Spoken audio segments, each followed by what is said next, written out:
perjuangan Palestin ini bukanlah perjuangan jangka masa pendek. Kita menuju kepada hampir 1 abad. Perjuangan untuk memastikan pembebasan rakyat Palestin, untuk mengembalikan negara mereka dan juga tanah mereka dan juga kehidupan mereka. Ada satu yang harus kita belajar. Saya duduk di Kementerian Pertahanan, yang kita harus belajar dalam mempertahankan sesuatu kehendak kita. Kadang-kadang orang merasakan bahawa untuk mempertahankan sesuatu dia harus ada ekonomi yang kuat. Kadang-kadang dia rasa dia ada persenjataan yang kuat. Kadang-kadang dia harus ada sesuatu yang mengatasi daripada orang lain. Tetapi trust, perjuangan untuk mendapatkan sesuatu hak kita, perkara paling asas dalam dunia pertahanan adalah moral kita. Sebab itu kita semua harus ada moral yang kuat untuk memperjuangkan Palestin dan perjuangan untuk rakyat Palestin itu. Itu perkara paling keras. Dan moral itu harus diwarisi daripada satu generasi kepada satu generasi. Tadi saya melihat bahawa ada yang disebut tentang orang muda. Orang muda tidak membawa maksud pemuda semata-mata. Tetapi orang muda harus membawa maksud daripada anak-anak kita. Harus perkenalkan kepada mereka kenapa harus kita berjuang untuk rakyat Palestin. Jangan kita menjangkakan bahawa kita sahaja harus berjuang, tapi anak-anak kita harus diperkenalkan juga daripada kecil.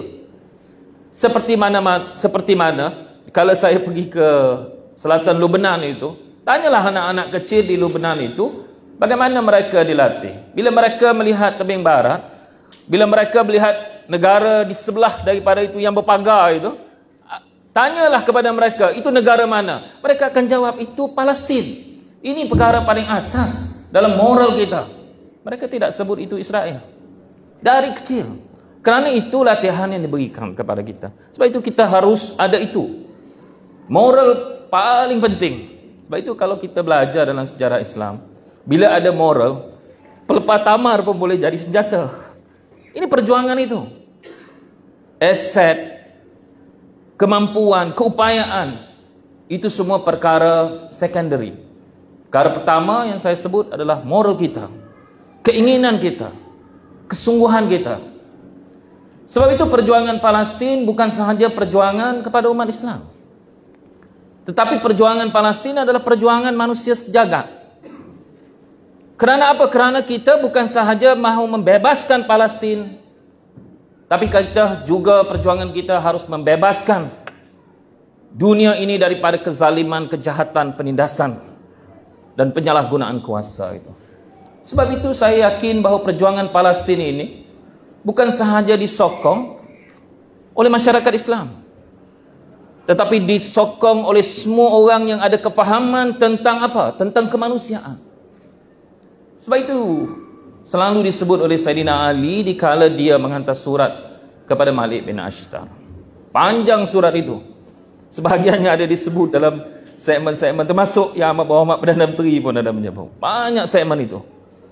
Sebahagian segmennya adalah bagaimana kita melihat manusia di sekeliling kita. Diperingatkan kepada Malik Ashtar bahawa sebahagian di antara kamu dalam sebuah negara adalah saudara sesama Islam, dan sebahagian lagi adalah saudara sesama insan. Semua itu ada tanggungjawab tentang kemanusiaan. Semua itu perlu diberikan keadilan.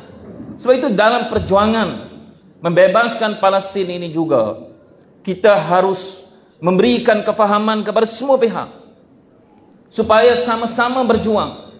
Sebenarnya tidaklah terlalu jauh dan terlalu sukar untuk kita memberikan kefahaman kepada mereka. Tadi saya tengok masa pembentang kertas kerja, ada orang yang menyoal bagaimana penerimaan parti-parti politik dalam negara kita. Tadi sebut satu-satu nama, termasuk parti saya lah. Jadi sebenarnya dia berdasarkan kepada kefahaman. Sama ada dia berteraskan kepada Islam ataupun di atas semangat kemanusiaan itu, saya yakin bahawa perjuangan ini akan diterima oleh bukan sahaja daripada umat Islam, tetapi daripada keseluruhan daripada masyarakat dalam negara kita.